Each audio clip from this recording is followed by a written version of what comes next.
The knocking began just after sunrise, soft enough to be mistaken for rain tapping against the glass, but desperate enough to pull me from the kitchen before the coffee had finished brewing.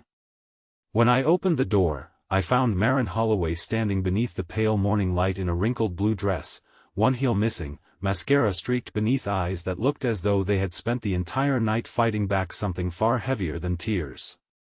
She had always been the composed woman from across the hall, the one who watered her plants at exactly 7, carried grocery bags without asking for help, and greeted everyone with a smile so careful that no one ever wondered what it cost her.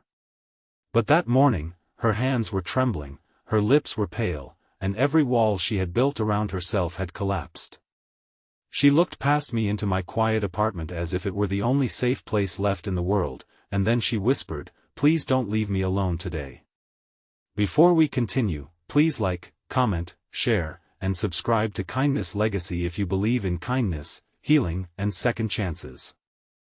Sometimes the smallest act of compassion becomes the moment that saves someone from giving up." My name is Cashin Reed, and until that morning, Maren and I had never shared more than passing conversations.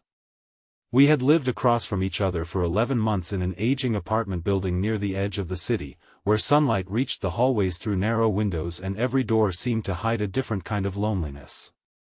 I worked from home repairing photographs for museums and private families, restoring faded faces and broken memories one careful layer at a time. It was quiet work, which suited the life I had chosen after losing my younger brother, Nolan, in a car accident 3 years earlier. Since then, I had become skilled at keeping the world at a safe distance.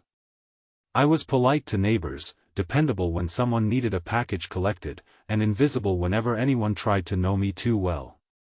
Maren seemed much the same. She worked at a community arts center, usually leaving in bright blouses and returning with paint on her fingers. She laughed with children in the courtyard, helped elderly tenants carry laundry, and never once allowed anyone to see her arrive home unhappy. That was why the sight of her standing broken in my doorway felt so alarming. It was like watching a lighthouse suddenly go dark. I stepped aside without asking questions, and Maren entered slowly, wrapping both arms around herself. Sunlight stretched across the living room floor, catching the small tear near the hem of her dress and the red marks around one wrist. When she noticed me looking, she pulled her sleeve down and turned toward the window. I gave her water, found an old sweatshirt in my bedroom, and placed it beside her without making her explain anything. She changed in the bathroom and returned wearing the sweatshirt, which hung loosely around her shoulders. For several minutes, she sat at the edge of the couch and stared at the untouched glass in her hands. The silence between us was not empty. It was crowded with fear, shame, exhaustion, and the fragile question of whether I could be trusted. Eventually, the story came out in broken pieces. The date had been arranged by one of her co-workers, who insisted the man was charming, successful, and serious about finding someone. His name was Everett Shaw. At first, everything had seemed normal. He picked Maren up in the late afternoon and took her to an expensive restaurant outside the city.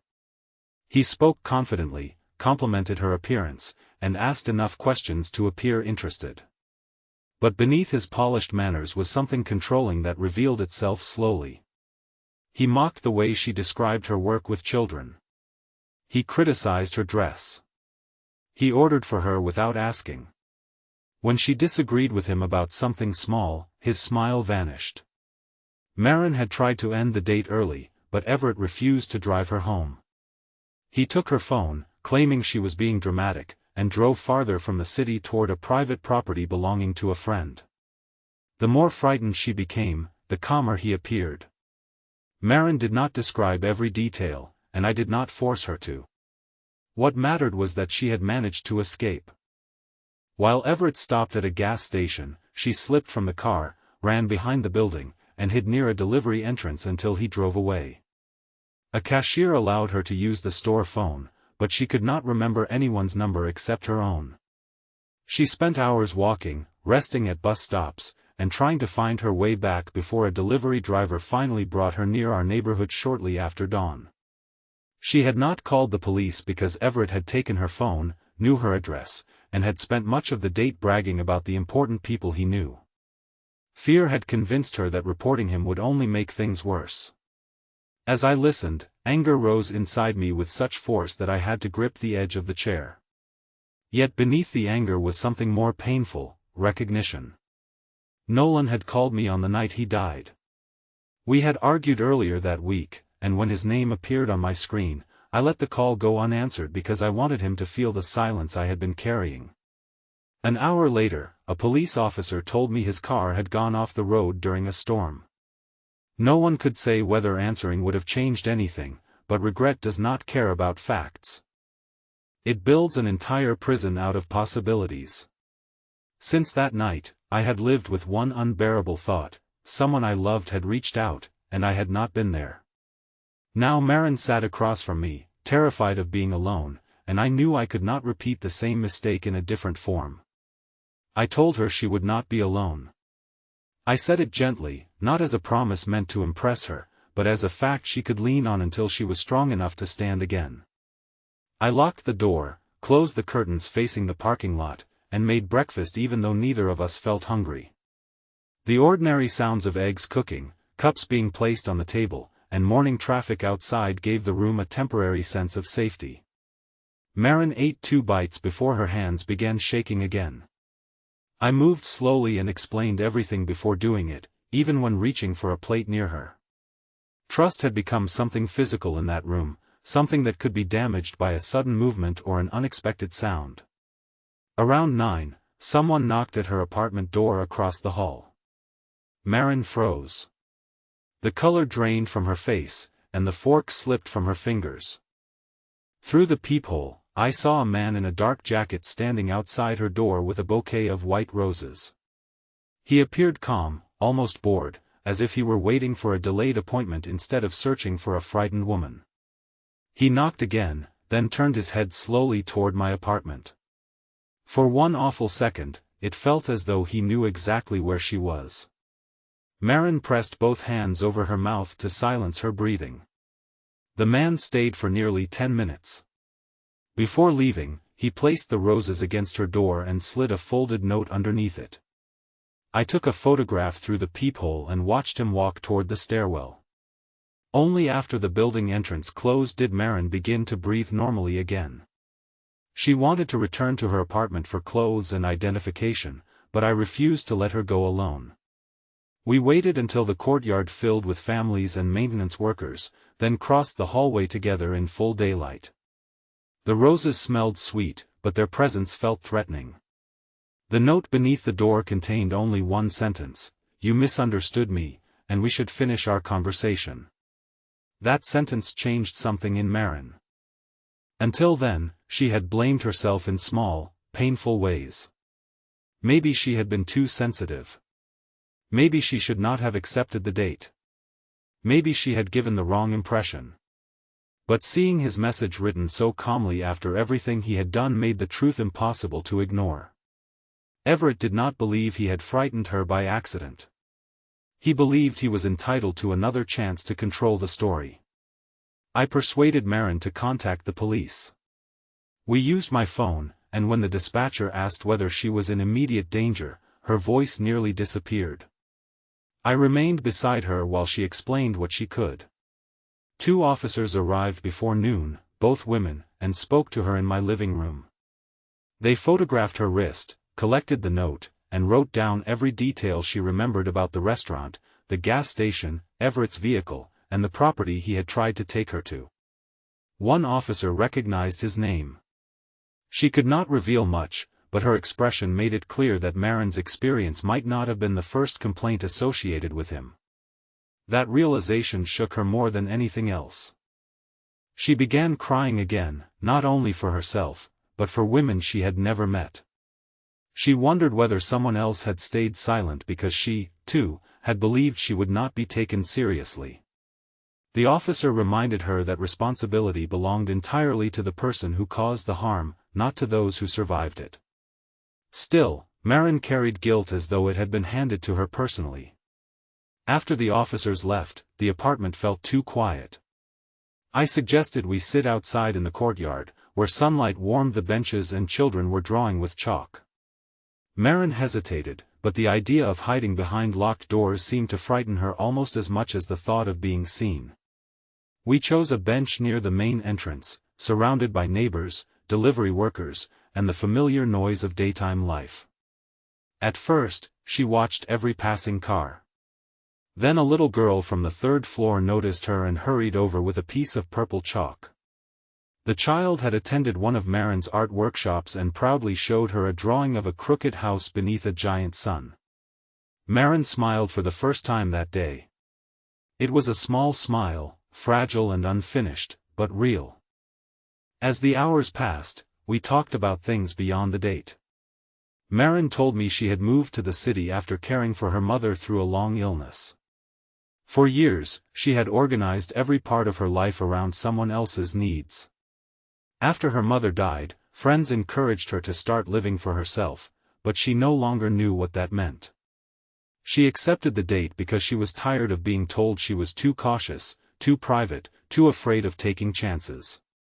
She wanted to prove she could be spontaneous. Instead, the night had reinforced every fear she had ever carried. I told her about Nolan. I had not spoken his name aloud to another person in months. I explained the unanswered call, the guilt, and the way I had built my life around never being needed again. Maren listened without interrupting. When I finished, she said something I had never allowed myself to consider. She said perhaps Nolan had not called because he expected me to save him. Perhaps he had called because, even after our argument, I was still the person he trusted most. Missing the call had been a tragedy, but it did not erase the years in which I had answered. Her words settled inside me slowly. For 3 years, I had judged my entire relationship with my brother by one moment. Maren, even in her own pain, had given me back the rest of the story. By late afternoon, the police called with an update. Security footage from the gas station showed Maren running from Everett's vehicle. The cashier had also reported that Everett returned minutes later, angry and demanding to see camera recordings. His license plate was clearly visible. More importantly, another woman had made a complaint against him 6 months earlier but had withdrawn it after receiving threats. With Maren's evidence, authorities now had grounds to investigate further and seek protective measures. The call did not erase her fear, but it gave the fear a direction. Until then, it had been everywhere, shapeless and overwhelming. Now there were officers, case numbers, cameras, witnesses, and documented facts. There were steps she could take. There were people willing to stand beside her. Maren stayed in my apartment until evening, though daylight still lingered behind the buildings. Her closest friend arrived after work and wrapped her in a long embrace. Before leaving, Maren turned back toward me. She looked exhausted, but no longer lost. She thanked me for opening the door, and I told her the truth, she had opened one for me as well. In the weeks that followed, Everett was arrested after investigators connected him to multiple complaints. The process was not quick or easy. Maren attended interviews, met with an advocate, changed her locks, and sometimes called me when ordinary sounds brought the fear back. Healing did not move in a straight line. Some mornings she walked into the sunlight with confidence. Other days, she could barely step into the hallway. But she kept moving. I changed too. I began volunteering at the art center where Maren worked, restoring damaged family photographs for people who could not afford professional services. The first image I repaired was an old picture of a father holding his 2 sons beside a lake. As the faded faces became clear on my screen, I finally understood that restoration was not about pretending damage had never happened. It was about preserving what remained and allowing it to be seen again. Months later, Maren organized a daytime community exhibit called After the Silence, featuring paintings, photographs, and handwritten messages from survivors of fear, grief, and loneliness. One wall was filled with simple sentences describing the kindness people remembered most. Someone wrote that a stranger had waited with them at a hospital. Someone else remembered a teacher who noticed they had stopped eating lunch. Near the center, Marin had written, "He opened the door and did not ask me to prove I was afraid." At the exhibit, she stood beneath wide windows flooded with afternoon light, wearing a yellow dress and laughing with children as they hung paper stars from the ceiling. The woman who had once appeared at my door with one shoe and trembling hands now moved through the room with quiet strength. She was not unchanged. Neither was I. But perhaps being changed was not the same as being broken. If this story touched your heart, please like, comment, share, and subscribe to Kindness Legacy. Your engagement helps stories of compassion reach people who may need a reminder that they are not alone and that one caring person can change the direction of an entire life. Before this story ends, please comment, "I will open the door," as a promise that when someone reaches out in fear, sadness, or loneliness, you will choose kindness before judgment. Marin and I never forgot that morning. Not because it was the worst day of her life, but because it became the first day of something new. She learned that asking for help was not weakness. I learned that being present could not change the past, but it could still transform the future. And whenever the sunrise touched the narrow hallway between our apartments, I remembered the sound of her trembling knock and the choice that followed it. Sometimes courage is not loud. Sometimes it is a frightened hand raised toward a stranger's door. Sometimes healing begins when that door opens. And sometimes the most important promise one human being can make to another is also the simplest: you do not have to face today alone.